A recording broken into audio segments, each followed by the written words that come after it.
예, 오늘은 사도행전 9장 1절로 10절을 통해서 하나님 나라의 복을 누리자. 이때의 복이란 은혜를 함의하고 있습니다. 즉 하나님 나라의 은혜를 누리자라고도 할 수 있겠습니다.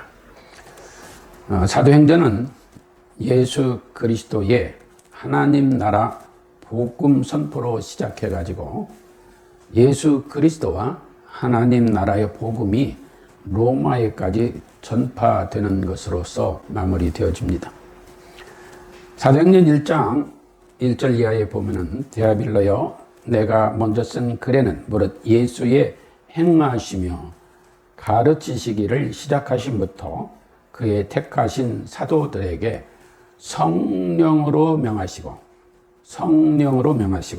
승천하신 날까지 이를 기록하였노라 하면서 3절 이하에 저희에게 보이시며 하나님 나라의 일을 말씀하셨다고 하였고, 또 4절에서는 아버지의 약속하신 것을 기다리라고 했습니다.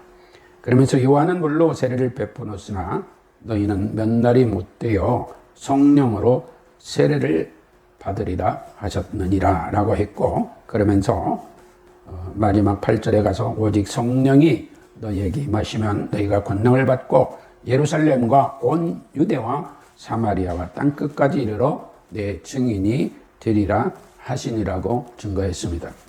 그런가 하면 사도행전 마지막 28장 11절로 31절에서는 저희가 일자를 정하고 그의 우거하는 집에 많이 모이니 바울이 아침부터 저녁까지 강론하여 하나님 나라를 증거하고 모세의 율법과 선지자의 말을 가지고 예수의 일로 권하니라. 그 말을 믿는 사람도 있고 믿지 아니하는 사람도 있더라 라고 기록하고 있습니다. 사랑하는 성도 여러분, 여러분들의 삶의 목적을 생각해 보셨나요? 제가 간간히 여러분에게 질문을 드리는 내용이기도 합니다. 여러분은 삶의 목적을 어디에 두고 있는가? 오늘 본문에서 우리는 몇 가지 질문을 통해서 은혜를 나누게 됩니다. 그 첫째 1절에 보면은 아볼로가 고린도에 있을 때에 바울이 윗지방으로 다녀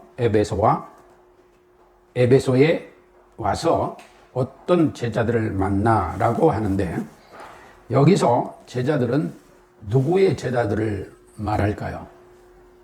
대부분 성도들은 그냥 지나쳐서 읽는 경우가 많이 있는데, 이 제자들이 누구일까? 한 번쯤 질문을 하면서 성경을 보시기 바랍니다. 성령 체험에 주목하기 위하여 오늘 본문이 기록되었다고 말한다면 구태여 아볼로가 거론될 이유가 하등 없습니다. 그런데 왜 아볼로가 맨 먼저 거론되면서 시작되었을까요? 그러므로 우리가 성경을 볼 때에는 그 문맥에 충실하게 잘 이해할 수 있어야지, 그렇지 않으면 좀 다른 해석들을 하게 되고 이해를 하게 되는 경우가 종종 있습니다. 따라서 본문의 제자들이 세례 요한의 제자들이거나 아볼로의 동료 내지는 제자들이었음을 알 수가 있다는 것입니다. 그것이 곧 아볼로가 고린도에 있을 때에 바울이 윗지방에서로부터 다녀 에베소에 와서 어떤 제자들을 만나있거든요. 그러니까 브리스길라와 아굴라가 에베소에 있었기 때문에 그들의 제자라면 브리스길라와 아굴라의 제자들, 또는 사도 바울의 제자라면 사도 바울의 제자들 하는데, 사도 바울도 모르고 브리스길라도 모르고 그는 어떤 제자들. 그런데 그때까지는 누가 활동을 했어요? 아볼로가 활동을 했다는 거죠. 그래서 아볼로가 에베소에 고린도로 가고 뒤에 사도 바울이 에베소에 왔을 때 만난 제자들이라는 것입니다. 여기서 우리가 이해할 때 이들이 세례 요한의 제자이거나 아볼로의 동료 내지는 제자일 가능성이 많구나 하는 것을 알 수 있습니다. 그러면은 우리는 오늘 본문에서 성경은 무엇을 믿고 있는가, 즉 무엇을 믿는가에 대한 질문을 던지고 있습니다. 가로되 너희가 믿을 때에 있습니다. 믿을 때에 성령을 받았느냐?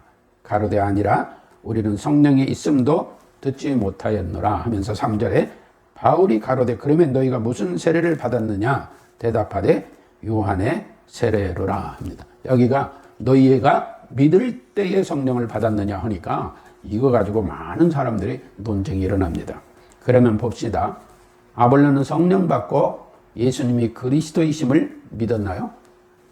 성경에 그런 기록이 있나요? 아볼로가 성령을 받았다는 성경의 기록이 있느냐 말입니다. 프리스길라와 아굴라에게 예수님이 곧 그리스도야 라는 것을 가르쳐 주니까 그때 하나님의 은혜로 그 사실이 믿어졌다는 거예요. 그러므로 성경의 기록은 없으나 아볼로에게 성령이 임하셨기에 예수님이 그리스도이심을 믿게 되었다는 것입니다. 아볼로가 예수는 그리스도이심을 믿었다는 것은 그에게 성령이 임하셨다는 것입니다. 그러므로 아볼로는 성령의 인도하심으로 대도시인 고린도로 가서 예수 그리스도, 즉 예수는 그리스도라고 선포하며 고린도 성도들에게 하나님 나라 백성의 복, 즉 그 은혜를 누리게 하는데 큰 유익을 주었다는 것을 우리는 지난주에 은혜 나누었던 일입니다. 그러므로 너희가 믿을 때에 성령을 받았느냐는 말씀은 너희가 예수님이 그리스도이심을 믿느냐라는 질문과 같은 것이에요. 다시 말하면 너희가 믿을 때 성령을 받았느냐 하는 바울의 질문은 너희가 예수님이 그리스도이심을 믿느냐라는 질문을 함께하고 있다는 거예요.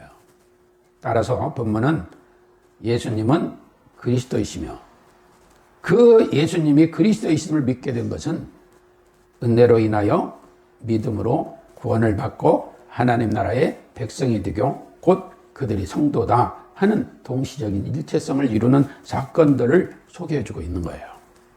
그런데 말입니다. 성도 여러분, 성령을 왜 받죠? 성령을 왜 받아요? 세례는 왜 받죠? 구원은 왜 받을까요? 다시 묻습니다. 성령 받은 목적이 무엇이냐 말입니다. 우리가 성령 받은 목적이 무엇이냐 이게. 우리가 우리 노력으로 쟁취해서 성령을 받았나요? 세례도 우리가 쟁취해서 받았나요? 구원도 우리가 쟁취해서 받았어요? 성령은 은혜로 인하여 주어지지 않았나요? 세례도 은혜로 인하여 믿음으로 받게 되지 않았나요? 따라서 구원 역시 은혜를 인하여 믿음으로 받은 거 아닌가요? 그래서 성경 대리문답 또 서리문답 1문은 이런 질문을 던지고 있습니다. 사람의 첫째 되는 목적이 무엇인가? 라는 것입니다. 거기에 대한 답이 사람의 첫째 되는 목적은 하나님을 영화롭게 함과 영원토록 하나님을 온전히 즐거워하는 것이라 라고 합니다.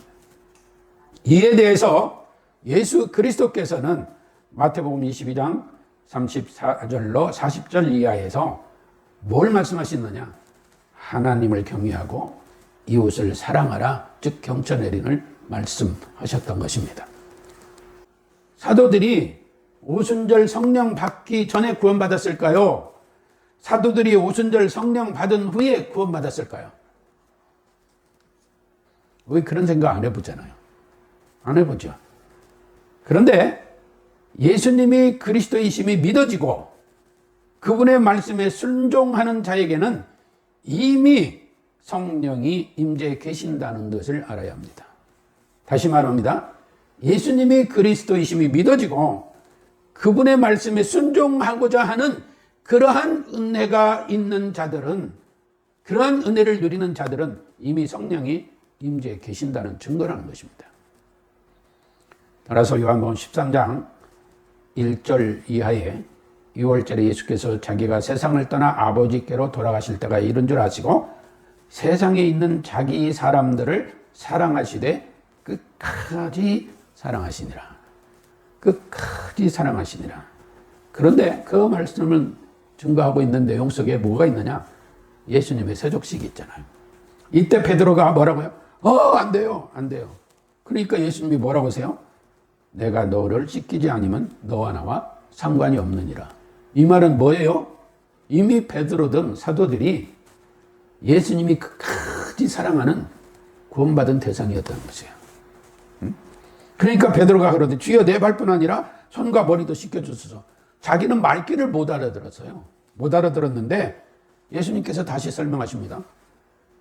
가라사대 이미 목욕한 자는 발밖에 씻을 필요가 없느니라. 온몸이 깨끗하니라. 너희가 깨끗하나 다는 아니라.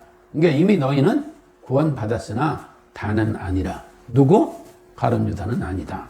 그 얘기예요. 그러면서 자기를 팔자가 누구인지 아시니라. 그래서 그러므로 다는 깨끗이 아니하시다 하시니라 라고 기록합니다. 그러면 자 다시 묻습니다. 사도들이 오순절 성령 강림 사건 후에 구원받았나요? 그 전에 구원받았나요? 답이 나오죠. 네. 그래서 요한복음 15장 1절로 3절에는 이렇습니다. 너희는 내가 일러준 말로 이미 깨끗하였으니, 이 말은 내가 너희에게 가르치고 분부하고 명한 그 말로 이미 너희는 구원받았으니 내 안에 거하라. 나도 너희 안에 거하리라 라고 말씀하셨어요. 제가 사도행전 1장을 처음에 읽으면서 성령으로 명하시고 왜 말씀하셨느냐? 예수님은 제자들에게 모든 가르침이 성령 안에서 이루어진 거예요. 그래서 사도행전 1장 2절에 성령으로 명하시고 이렇게 된 거예요. 그러니까 여기서도 내가 일러준 말, 성령 안에서 너희에게 일러준 말, 이 말은 뭐예요? 그와 동시에 너희가 성령 받았다. 그 얘기예요. 우리는 오순절 성령 조금만 사건만 생각하는데 제자들은 그걸 인식하지 못한 거였죠. 아, 내가 성령 받았구나 하는 생각을 못하는 거예요. 못했어요. 그래서 예수님이 요한복음 15장 말씀하신 것을 사도행전 1장 2절에서는 뭐라고 하냐? 성령으로 명하시고 라고 말씀하셨던 거예요. 그러면 너희가 믿을 때 성령을 받았느냐라는 말씀이 뭘 말씀할 거죠? 방언하고 예언하고 체험하고 이적 등을 행하는 그런 불받아라 하는 성령을 운운하는 그러한 말씀을 하신 걸까요? 그런 내용일까요? 그런데 8절에 보면 바울이 회당에 들어가 석 달 동안 담대히 하나님 나라에 대하여 강론하며 권면하더니 라고 했습니다. 그러니까 사도 바울은 유대 회당에 들어가서 하나님 나라의 복음을 증거하는데 여기에 뭐가 증거됐겠어요? 예수는 그리스도라. 그런데 왜 성령 세례 운운하면서 사람들이 혼잡에 빠지고 혼란에 빠지는 경우들이 많이 있게 되느냐? 미혹자들 때문에요. 이런 미혹에 속에서는 안 돼요. 절대로 이런 미혹에 속지 맙시다. 예수님이 그리스도이시며 구속을 성취하시고 부활 승천하시고 하늘 보좌 우편에 계시며 하늘의 초소를 마련하고 재림하신다는 언약이 믿어지고 순종하는 자에게는 이미 성령이 임재해 계십니다. 이 사실이 믿어지지 아니하고 이 사실의 뜻 안에서 살아가지 않는 자들은 성령 못 받은 거죠. 근데 이 사실이 믿어진다면은 성령의 임재가 아니고는 믿어질 수 없는 거예요.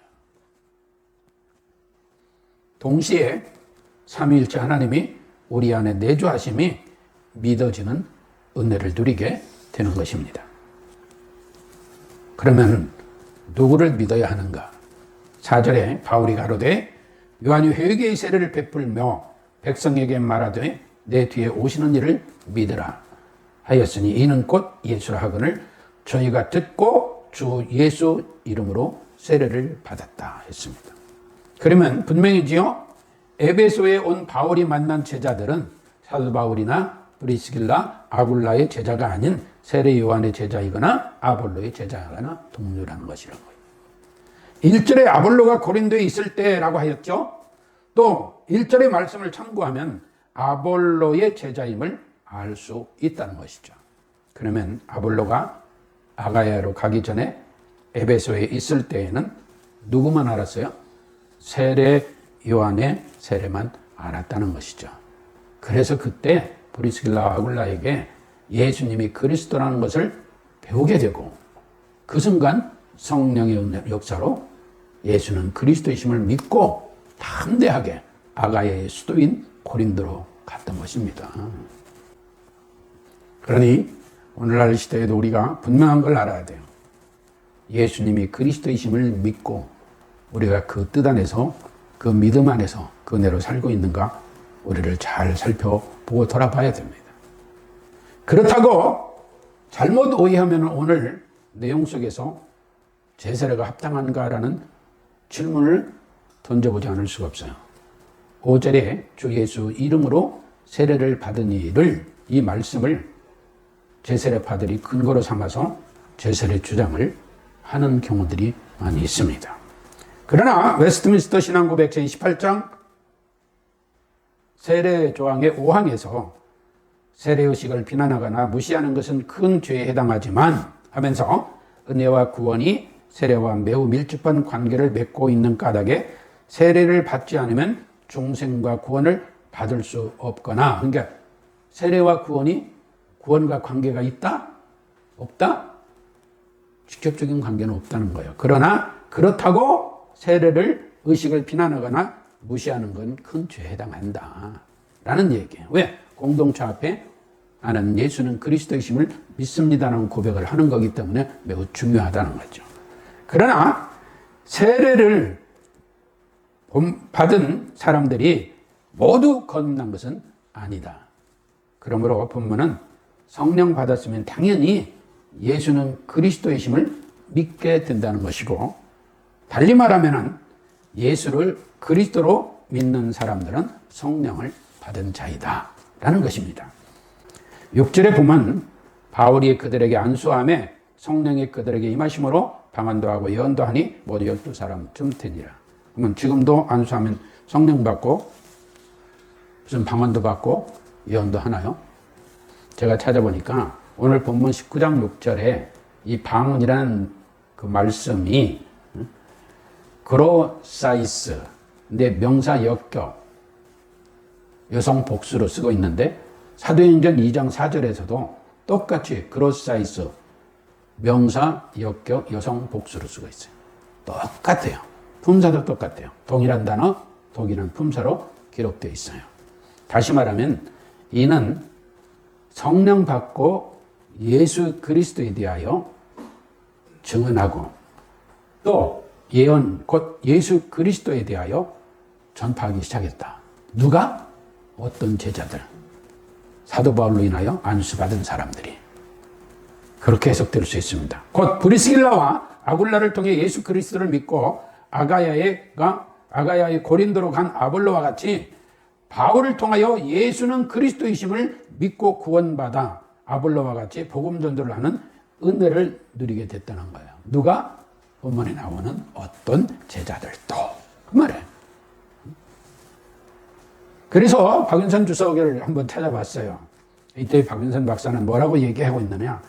안수에 대하여는 6장 6절에 있는 같은 말을 해석 참조하라. 그러니까 거기 주석을 참고하라고 하면서 인간의 안수가 기계적으로 영적 은사를 주는 것은 아니다. 그러나 이때의 안수함과 동시에 성령이 임하신 사실이 우리에게 보여주는 뜻, 의미가 있다 이 말이에요. 그러면서 그것은 하나님께서 사람들에게 은혜를 주심에 있어서 인간의 사역을 요구하신다는 의미다. 이렇게 해석하고 있어요. 그런데 많은 사람들이 이때 안수해서 성령 받고 방언하고 예언하는 걸 오남용하는 사람들이 얼마나 많은지 몰라요. 그래서 제가 이런데 미혹되거나 속아서도 안 된다라는 얘기예요. 그리고 본문의 의미를 잘 문맥을 이해하고 읽어야 된다는 거예요. 고린도전서 12장 3절은 이렇게 기록합니다. 그러므로 내가 너에게 알게 하노니 하나님의 영으로 말하는 자는 누구든지 예수를 저주할 자라 하지 않고 또 성령으로 말하지 않고는 누구든지 예수를 주라 할 수 없느니라. 그러니까 예수님이 그리스도이십니다라고 말하는 사람들이 성령 받지 않고는 말할 수 없다는 얘기예요. 그러니까 이게 동시적인 사건이라는 거예요. 그래서 요한복음 1장 6절은 하나님께로서 보내심을 받은 사람이 났으니 이름은 요한이라. 저가 증거하러 왔으니 곧 빛에 대하여 증거하고 모든 사람으로 자기를 인하여 믿게 하려 함이라. 누구를? 예수는 그리스도이심을 믿게. 그게 세례요한의 사명이에요. 그걸 박유선 박사 설명한 거야. 그러면서 12절에 가서 영접하는 자 곧 그 이름을 믿는 자들에게는 하나님의 자녀가 되는 권세를 주셨다. 그러니까 예수는 그리스도이심을 믿는 사람들은 뭐 했다? 하나님의 자녀다 이 말이에요. 하나님의 자녀가 성령 받지 않고 될 수 있나요? 그래서 사도행전 10장 44절은 베드로가 이 말할 때 성령이 말씀 듣는 모든 사람에게 내려오시니 48절에 가서 명하여 예수 그리스도의 이름으로 세례를 주라 하니라. 저희가 베드로에게 소일 더 유하기를 청하니라. 그러니까 성령, 예수는 그리스도, 믿음, 뗄래야 뗄 수 없는 불가운의 관계 속에 있다는 거예요. 따라서 본문 말씀을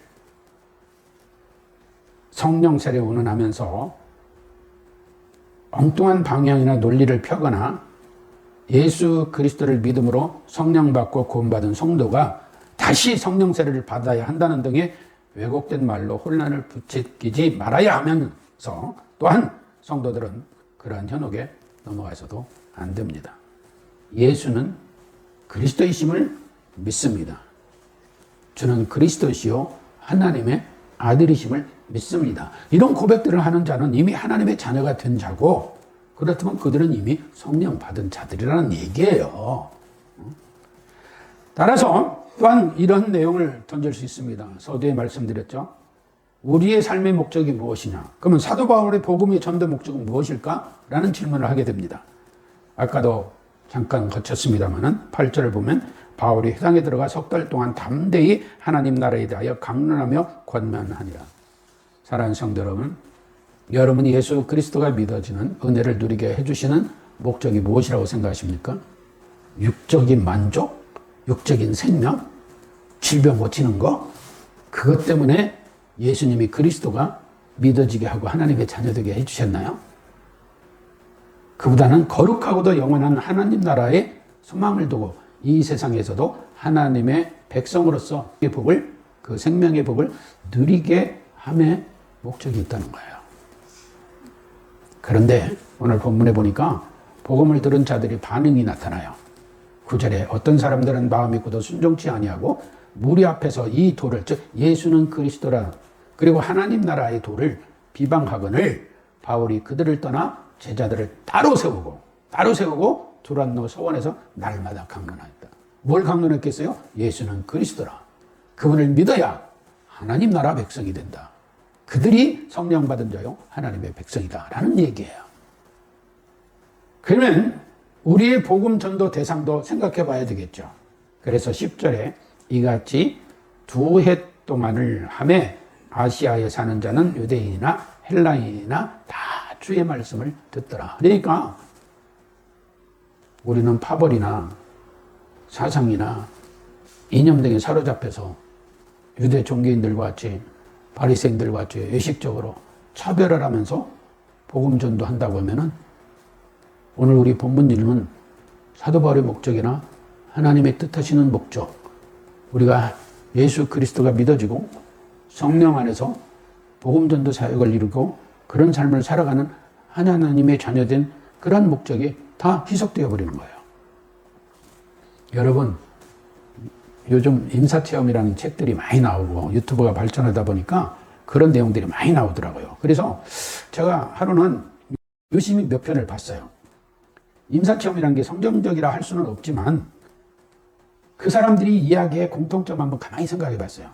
그랬더니 그가 세례성전에 누구를 만나고 누구와 관계를 맺고 또 누구를 마음에 그리고 누구를 갈망하며 살았는가에 대한 것에 큰 영향이 있더라는 거죠. 또 무엇을 갈망하며 살았는가 하는 것들이 영향이 있더라는 거예요. 그러니 사탄, 악마 부진 인간 이런 것들만 생각하고 유욕 속에서 살아가고 하던 사람들은 죽을 때 공포가 엄습해 오겠죠. 그렇잖아요. 전쟁에 참여했던 분들이 왜 정신적으로 트라우마가 생기는지 알아요? 자기가 누구를 총으로 쏴서 죽인다는 거, 전우가 죽어간다는 거, 이런 것들이 나중에 그냥 공포로 오기 때문에 그 트라우마가 생기는 거예요. 그와 유사하다는 거죠, 다. 그러니 임사체험하면서 그 사람들도 어떤 악마적이고 사탄적이고 악마적인 생활만 하던 사람들이 죽을 때는 뭐라고 했어요? 그런 고통이 엄습해오고 그런 환경이 보여줄 수도 있겠죠. 그래서 필요도 하겠죠. 그러므로 우리 성도들은 오직 예수 그리스도 하나님 나라를 갈망하며 살아야 될 줄로 믿습니다. 그래서 우리들이 가족이나 친지 이웃 등에게도 복음을 전하는 이유가 거기에 있는 거예요. 그러면은 우리가 우리 영혼과 육체가 분리될 때 설령 그들의 말대로 임사체험을 한다고 하더라도 누가 주로 보여져요? 우리 주 예수 그리스도 하나님 나라 영광스러운 모습을 보게 될 거 아니에요. 그렇잖아요. 그러므로 우리가 누구와 관계하며 누구를 마음에 두고 누구를 갈망하며 무엇을 갈망하며 살아야 되는가? 오직 예수 그리스도와 거룩하고도 영원한 하나님 나라를 갈망하며 사는 우리가 되어져야 될 줄로 믿습니다. 따라서 우리가 예수 그리스도를 믿는 하나님의 자녀요 하나님 나라의 백성이요 구원받은 성도라면은 피부색이나 인종이나 신분이나 사상이나 이념 등을 구별하지 말고 예수 그리스도에 의한 구원과 하나님 나라의 복음을 선포하는 은혜를 누리는 우리가 되어져야 될 줄로 믿습니다.